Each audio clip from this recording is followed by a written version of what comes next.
today I'm going to recommend some books that you've probably never heard of. Caveat, you might have heard of some of these on my channel, but given how my channel is so new and if people are watching videos for the first time, they're probably not going back to my first one, I'm going to talk about them again.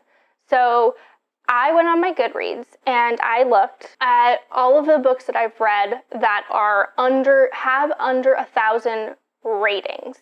And from that list, I'm going to go through ones that I would recommend to some people, maybe not everyone. Okay, we are going to start with the most known books and move into the least known at the end. As with most of my videos, will have timestamps below at each of the points where I talk about different books.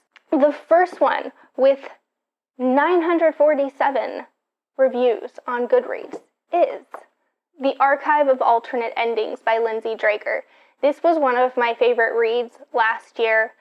It is a book without a plot. I would call it a bit more experimental.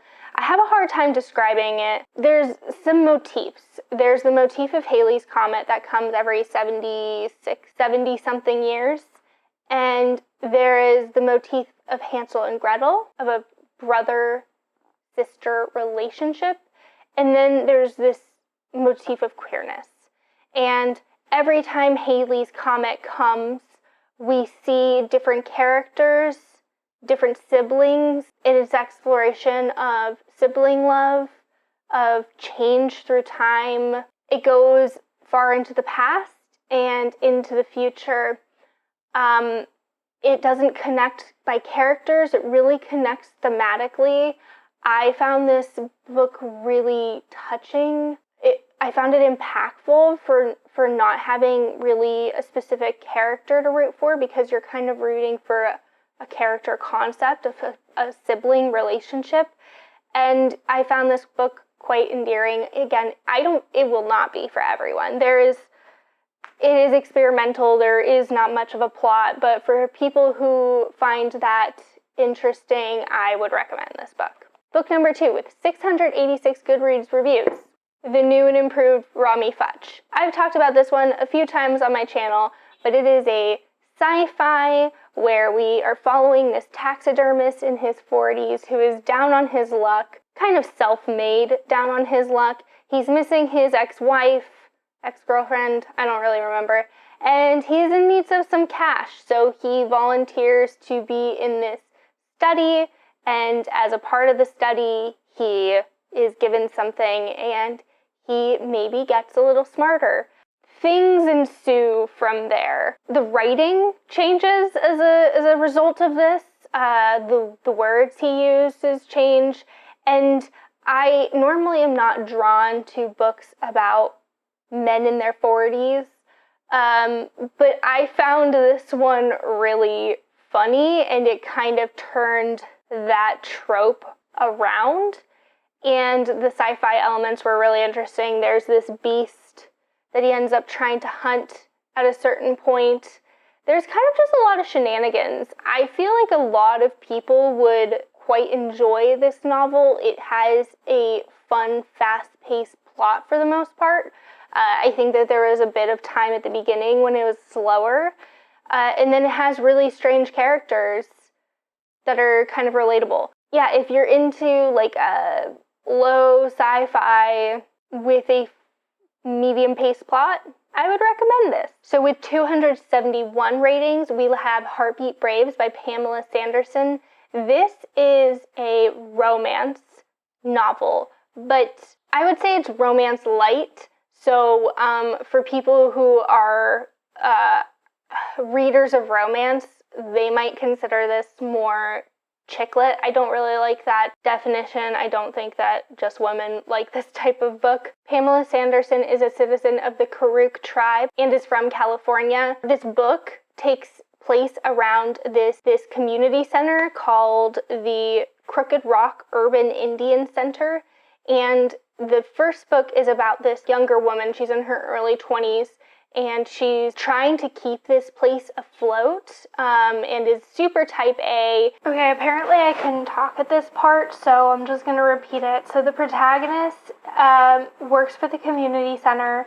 that helps indigenous folks in this urban area, and she has a pet project that she's trying to get up and running, where she would be helping create community programs for elderly indigenous people in this urban area, like helping them get to appointments, creating a space where they can all get to know each other since they're no longer, or maybe were never involved or near their reservation and don't know people of their tribe, so like they can go to this place and interact with other local indigenous people and not be lonely. And she's kind of into this program and really wants it to be alive because she was raised by her grandfather and he is aging in this community. And then comes in this other guy, this young guy her age, who kind of just gets a job because he knows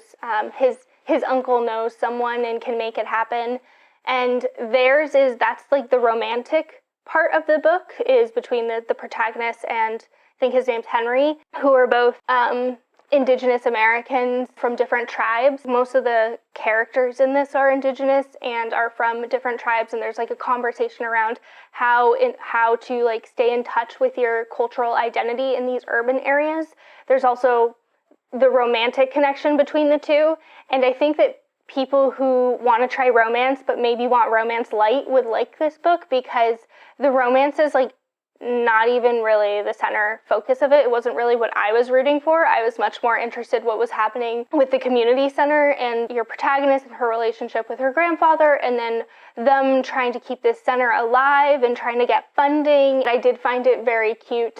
I was invested in what was going on outside of the romance, and so if you're looking for something romance light, I would recommend that. I think the sex scenes were fade to black too, if I remember correctly. Okay, the next two I want to talk about together because they actually have the same translator.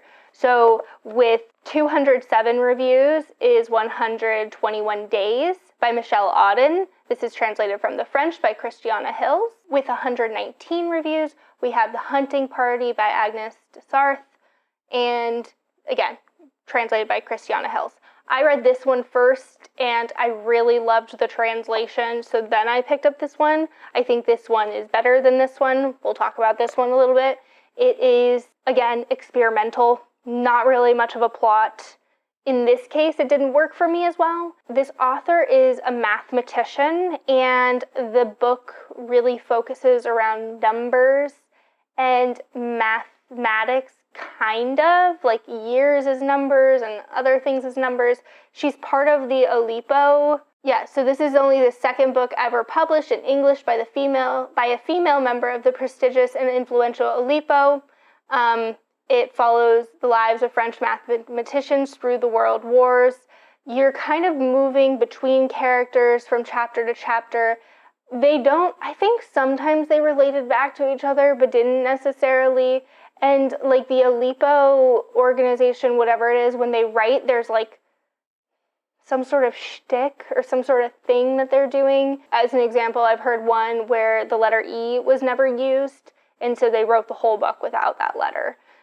That's not the one here, but just as an example of what it does. I didn't know what it was going into it. I think I looked it up after, and I was kind of like, okay. If you're into mathematics, if you're into books with no plots, maybe pick this one up.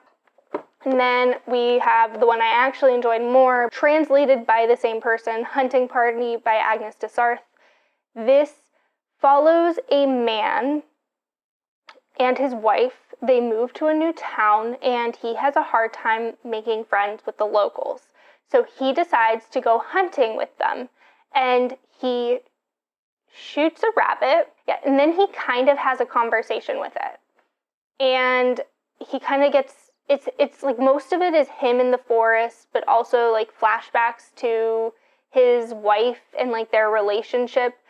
And I thought there was going to be more of him talking to the rabbit in the story, which was what I thought to be the most interesting part. The rabbit was also talking back, so you were getting like an animal with a totally different life cycles, ideas about death, which I found interesting.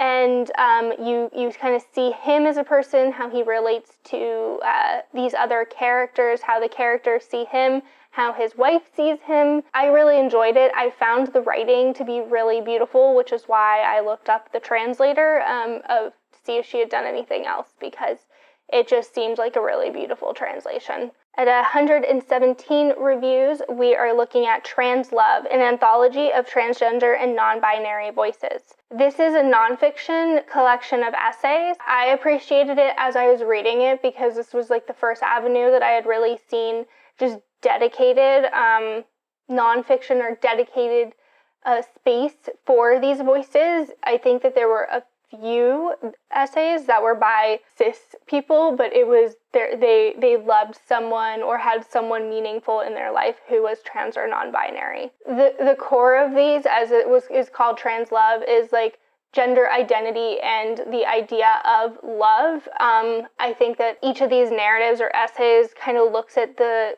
definition of love a little bit differently, and so you get a wide array of pieces.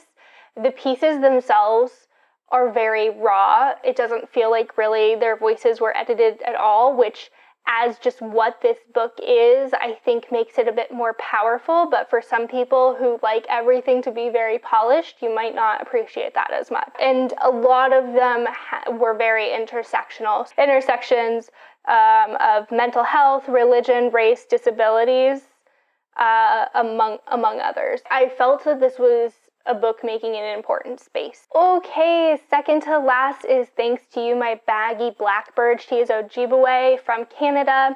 This book is it's a novella. It's a chance encounter romance between an Ojibwe woman from Canada and a Ojibwe man from the United States. She is coming into the United States during Thanksgiving to do some shopping.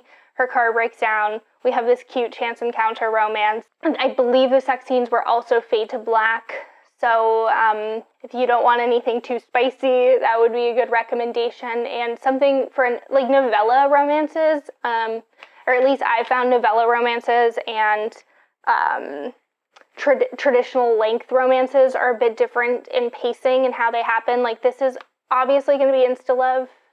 I haven't read a romance novella that's not insta-love or insta-lust in some capacity.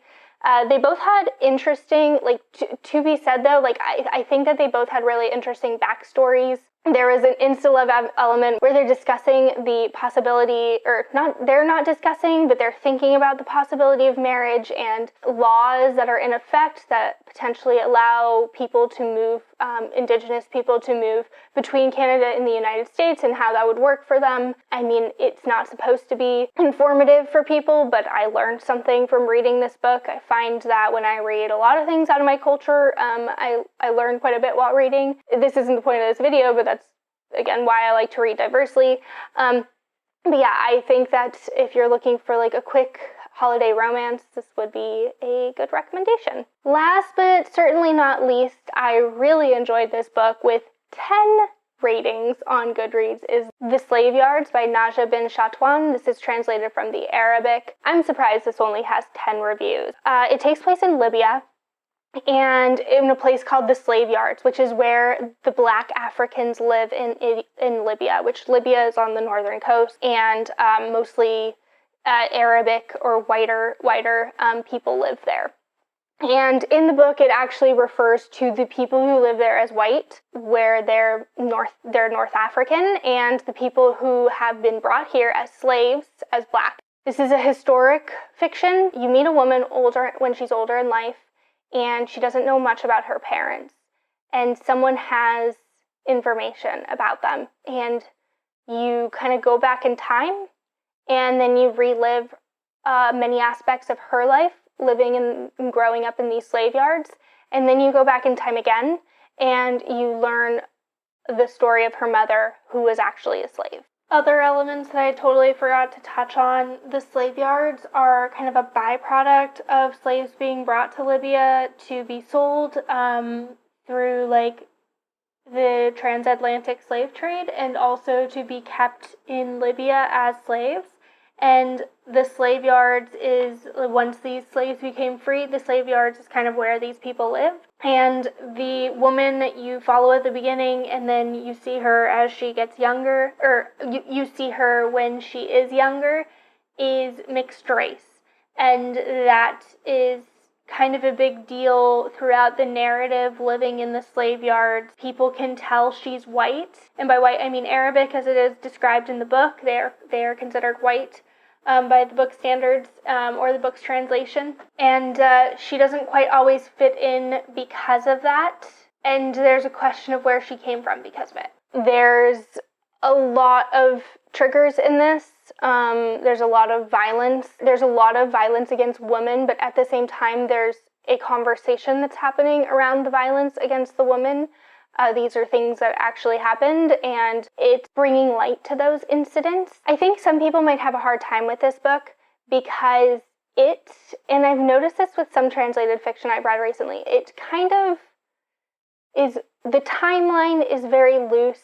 We're kind of moving between time, even in the childhood or when we go back to the mother's years as a slave. We're not linear. It's not chronological. Sometimes I think it was going back and forward. I couldn't really tell. I kind of just rode the waves of the plot and really enjoyed it. But then there's also parts where it kind of bounces between first and third person. Not where one paragraph's first, third, not quite like that. Again, I just rode the waves of it. You learn about life in the slave yards. You see it through the perspective of a child who can still kind of understand the traumas that are happening around her. And you see a lot of the relationships between women and how women kind of bolster each other up in these situations. And then when you're out of the slave yards and you go back in time, or you live in a house and your protagonist at that point, her mother is a slave, and you witness heinous acts there as well. There's like a conversation around queerness. Violence happens on the page because of that. There's a conversation around master-slave relationships, and even can that be love with how the power dynamic looks. There's just so much, I think, to take from this novel, and I found just living in the slave yards with the protagonist to be very immersive.